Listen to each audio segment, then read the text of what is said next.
Hello and welcome दोस्तों, स्वागत है आप सभी का आर पार एजुकेशन के डिजिटल प्लेटफॉर्म पर। उम्मीद करता हूं कि आप सभी स्वस्थ होंगे, मस्त होंगे, अच्छे से पढ़ रहे होंगे। आज हम बात करेंगे जलियांवाला बाग हत्याकांड की।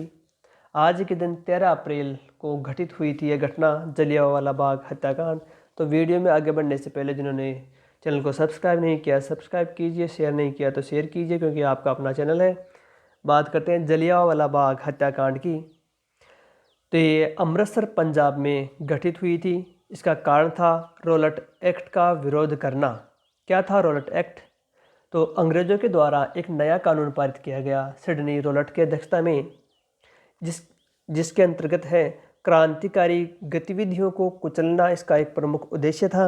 इसके अंतर्गत किसी भी व्यक्ति को मात्र संदेह के आधार पर गिरफ्तार करके जेल में डाला जा सकता था 2 वर्ष के लिए, मात्र संदेह के आधार पर। वह व्यक्ति किसी भी प्रकार की किसी भी न्यायालय में अपील नहीं कर सकता था, न वकील कर सकता था, न अपनी दलील दे सकता था। इसलिए मोतीलाल नेहरू ने इसे न वकील, न अपील, न दलील का कानून कहा। भारतीय जनता ने इसे काला कानून कहा। 18 मार्च 1919 को 2 वर्ष के लिए रॉलेट एक्ट है, इसे पास कर दिया गया, कानून बना दिया गया। इसके विरोध स्वरूप संपूर्ण देश में जगह जगह क्रांतिकारियों ने प्रदर्शन किया। पूरे देश में इसका विरोध हुआ। पंजाब में भी डॉक्टर सत्यपाल मलिक और डॉक्टर सैफुद्दीन किचलू, इन दोनों ने विरोध किया। इन दोनों के नेतृत्व में पंजाब में विरोध हुआ, जिसके फलस्वरूप 9 अप्रैल 1919 को जनरल ओ डायर ने हिमाचल प्रदेश की धर्मशाला में इन दोनों को कैद कर लिया। इनकी गिरफ्तारी के फलस्वरूप लोग सड़कों पर आ गए और 10 अप्रैल 1919 को हिंदुस्तानी लोग डीसी के ऑफिस के सामने हड़ताल की तथा डीसी के घर में आगजनी की। आगे क्या होता है? 11 अप्रैल 1919 को मिशनरी महिला थी एक, मार्सेला शेरवुड, जो अपनी साइकिल से जा रही थी, तो क्रांतिकारियों ने उसके साथ मारपीट की, जिससे अंग्रेज और अधिक उग्र हो गए। फलस्वरूप उन्होंने 13 अप्रैल 1919 को मार्शल लॉ लागू कर दिया पूरे पंजाब में, जिसके अंतर्गत किसी भी एक स्थान पर 4 व्यक्ति एकत्रित नहीं हो सकते थे, इकट्ठे नहीं हो सकते थे। 13 अप्रैल 1919 को वैसाखी का पर्व था आज के दिन, और वहाँ पर एक पशु मेले का भी आयोजन हो रहा था, और उसके निकट ही स्वर्ण मंदिर था, जहाँ पर तीर्थयात्री भी बड़ी संख्या में आए हुए थे। जलियांवाला बाग में एक सम्मेलन, शांतिपूर्ण तरीके से एक सम्मेलन हो रहा था। जो जल्ली नामक सरदार का एक बगीचा था, जलियांवाला बाग, उसमें शांतिपूर्ण रूप से सम्मेलन हो रहा था 13 अप्रैल 1919 को। दोपहर के समय, दोपहर के लगभग 2 बजे थे, 2 बजे ही अंग्रेजों द्वारा पशु मेला बंद करा दिया गया। तो पशु मेले में आए हुए जो व्यक्ति थे वो जलियांवाला बाग के अंदर आने लगे, क्योंकि वहाँ पर बहुत सारे पेड़ थे, पेड़ की छाँव में बैठने लगे, और वहाँ पर बड़ी संख्या में स्वर्ण मंदिर के यात्री थे, वो भी उस बाग में आने लगे। तो उस जलियांवाला बाग था, उसके 5 गेट थे। एक प्रमुख गेट था, जो जिसे कह सकते हैं मेन गेट था। तो लोग आकर के पेड़ों के नीचे बैठने लगे। इसी के एक कोने में एक सभा चल रही थी। सभा क्यों चल रही थी? क्योंकि सैफुद्दीन किचलू और जो सत्यपाल मलिक थे, उनकी गिरफ्तारी के विरोध में लोग एकत्रित हो रहे थे, सभा चल रही थी। तो जब आवाज़ सुनते हैं, इस सभा में जो लोग बोल रहे थे, उनकी आवाज़ सुन करके ये लोग भी यहाँ पर आकर के इकट्ठा होने लगे, और एक बड़ी सभा का रूप इसने ले लिया। तभी वहाँ पर 50 सैनिकों के साथ जनरल आर डायर आता है, और इसके जो चारों गेट थे उनको बंद करके केवल एक गेट खुला रखता है, और इसके सामने इकट्ठे हो जाते हैं, और बिना किसी प्रकार की वार्निंग दिए ये फायरिंग करना शुरू कर देते हैं। और लगातार जब तक कि गोलियां पूरी नहीं हो जाती हैं, तो ये 1650 राउंड गोलियां इनके द्वारा फायर इनके द्वारा किए जाते हैं। जब तक कि गोलियां समाप्त नहीं हो जाती, तो कई लोग मारे गए। बताते हैं कि इसके अंदर ही एक कुआं था, जलियांवाला बाग के अंदर। तो लोग अपनी जान बचाने के लिए इस कुएं में जाकर के कूद गए, छलांग लगा दी कुएं में। तो वहाँ पर दबने से भी बहुत अधिक मात्रा में लोग मारे गए। यहाँ से जनरल डायर बाहर गए और वहाँ पर गलियों में लोगों को ढूंढ ढूंढ कर मारना शुरू कर दिया। इस प्रकार से ये बहुत ही निर्मम हत्याकांड था, जलियांवाला बाग हत्याकांड।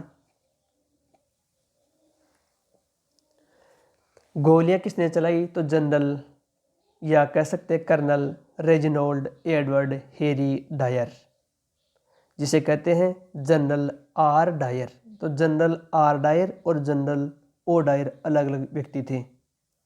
जनरल ओ डायर जो लेफ्टिनेंट जनरल थे और जनरल ओ डायर ने जनरल आर डायर को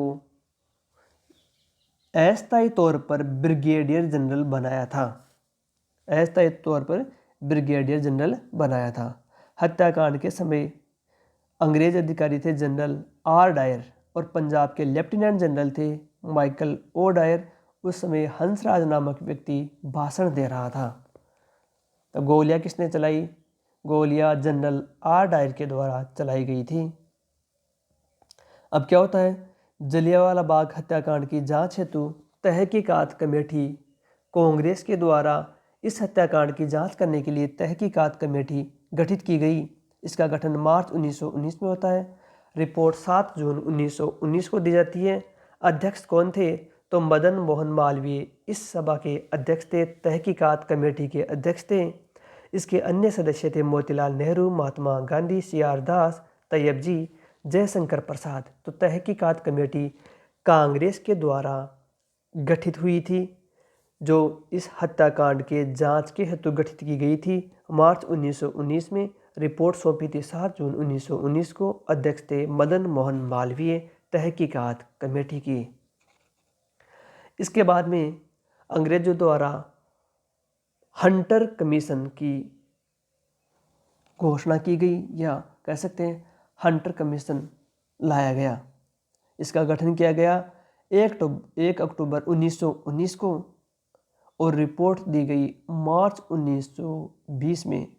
इसमें बहुत देरी लगाई गई और रिपोर्ट जारी की गई भारत सचिव के द्वारा जुलाई 1920 में। ये 8 सदस्यीय एक आयोग था, जिसमें 5 ब्रिटिश सदस्य थे, 3 भारतीय सदस्य थे। लॉर्ड हंटर के अध्यक्ष थे। Lord Hunter, George ranking, W.S. Rice, George बेरो, टॉम स्मिथ 5 ब्रिटिश सदस्य थे। इसके अलावा 3 भारतीय सदस्य चमनलाल शीतलवाड़, साहबजादा सुल्तान अहमद, जगत नारायण 3 भारतीय सदस्य थे। गांधी जी ने हंटर आयोग को पन्ने दर पन्ने लीपापोती कहा। इम्पोर्टेंट एग्जाम की दृष्टि से गांधी जी ने पन्ने दर पन्ने लीपापोती किसे कहा? तो हंटर कमीशन को कहा, क्योंकि घटना के बहुत दिनों बाद इसका गठन किया गया था। भारतीयों के भारी विरोध के फलस्वरूप इसका गठन किया गया था। रिपोर्ट में काफ़ी देरी की गई और रिपोर्ट जारी करने में भी बहुत अधिक समय गंवाया गया। कितने लोग मारे गए? तो हंटर कमीशन ने बताया कि 379 लोग मारे गए और लगभग 1200 व्यक्ति घायल हुए। स्वामी श्रद्धानंद ने कहा कि 1500 व्यक्ति मारे गए। मदन मोहन मालवीय के अनुसार 1300 व्यक्ति मारे गए और डॉक्टर स्मिथ, उस समय वहाँ पर एक डॉक्टर अधिकारी थे, उन्होंने कहा कि वहाँ पर 1800 व्यक्ति मारे गए। जो वहाँ पर तत्कालीन क्या थे? सिविल सर्जन थे अमृतसर के। उन्होंने 1800 व्यक्ति मारे जाने की पुष्टि की। हंटर कमीशन ने डायर को दोष मुक्त कर दिया। ब्रिटिश सरकार ने षड्यंत्र रच के इस हत्याकांड के दोषियों को बचाने हेतु इंडेमिनिटी बिल पारित करके जनरल डायर को नौकरी से बर्खास्त कर दिया। जनरल आर डायर, देखिए दोस्तों, जनरल आर डायर, जिसे ब्रिटिश मीडिया ने ब्रिटिश साम्राज्य का शेर कहा, हाउस ऑफ कॉमन्स ने भी ब्रिटिश साम्राज्य का शेर बताया और इसे स्वॉर्ड ऑफ ऑनर दिया गया। 2600 पाउंड की धनराशि दी गई, एक तलवार और एक बंदूक भेंट दी गई। इसको बहुत अधिक पुरस्कार दिए गए, इनाम दिए गए, इनकी काफ़ी प्रशंसा की गई। जनरल आर डायर की इस घटना को अंजाम देने के फलस्वरूप वहाँ पर एक अखबार था, मॉर्निंग पोस्ट, उन्होंने इसे ब्रिटिश साम्राज्य का रक्षक कहा और 30,000 पाउंड की धनराशि इसके लिए इकट्ठा की, इसे भेंट में दी। जनरल आर डायर को पदोन्नत करके कर्नल बना दिया तथा भारत में कार्य करने के अयोग्य करार देकर स्वास्थ्य कारणों से ब्रिटेन भेज दिया गया। 1927 में जनरल आर डायर की मृत्यु हो गई। कीड़े पड़ने से मर गया क्योंकि इसके कार्य ऐसे थे, एक कीड़े पड़ने से मर गया था। उधम सिंह ने 13 अप्रैल 1940 में इंग्लैंड के कैक्टस हॉल में माइकल फ्रांसिस ओ डायर की हत्या कर दी। उधम सिंह ने 13 अप्रैल 1940 में इंग्लैंड के कैक्टस हॉल में माइकल फ्रांसिस ओ डायर की हत्या कर दी थी, बदला ले लिया था। उधम सिंह कौन थे? उधम सिंह है 13 अप्रैल 1919 को जलियांवाला बाग हत्याकांड के समय जो सभा चल रही थी, उस सभा में पानी पिला रहे थे और उनको भी गोली लगी थी और उस घटना को ये देख रहे थे। 13 अप्रैल 1940 में उन्होंने माइकल ओ डायर की हत्या करके इस घटना का बदला लिया। जलियांवाला बाग हत्याकांड के विरोध में काफ़ी इम्पोर्टेंट एग्जाम की दृष्टि से जलियांवाला बाग हत्याकांड के विरोध में रविंद्रनाथ टैगोर ने नाइटहुड की उपाधि है उसका त्याग कर दिया। नाइटहुड की उपाधि का त्याग किया किसने? रविंद्रनाथ टैगोर ने। जिसको नाइटहुड की उपाधि दी जाती है वो अपने नाम के आगे सर लगा सकते हैं।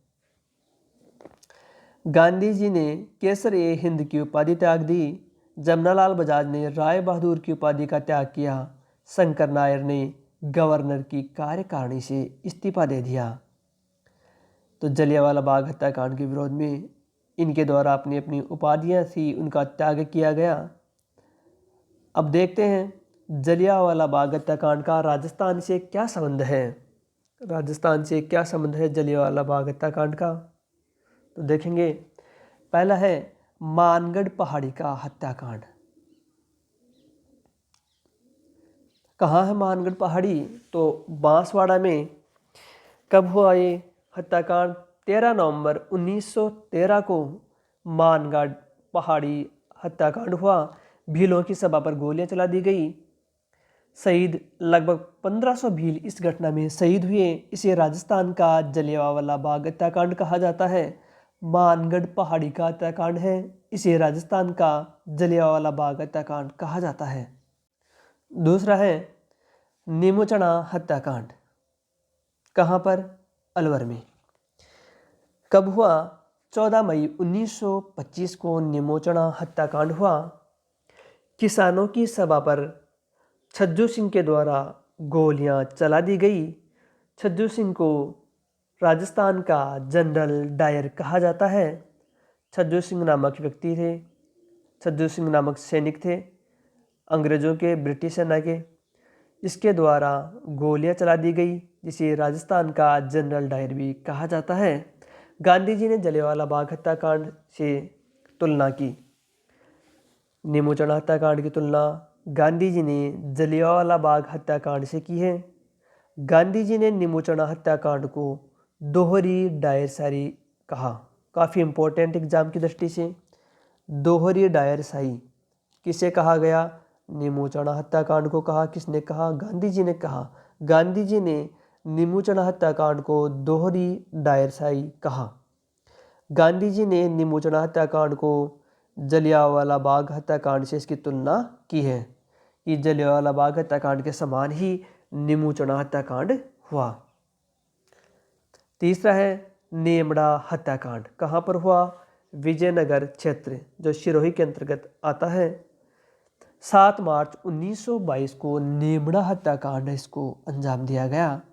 वहाँ पर सभा के ऊपर जो किसानों की सभा हो रही थी उसके ऊपर गोलियां चला दी गई अंग्रेज़ों के द्वारा और वहाँ पर लगभग 1200 व्यक्ति शहीद हुए, मारे गए। इसे राजस्थान का दूसरा जलियांवाला बाग हत्याकांड कहा जाता है। इम्पोर्टेंट, राजस्थान का दूसरा जलियांवाला बाग हत्याकांड किसे कहा गया?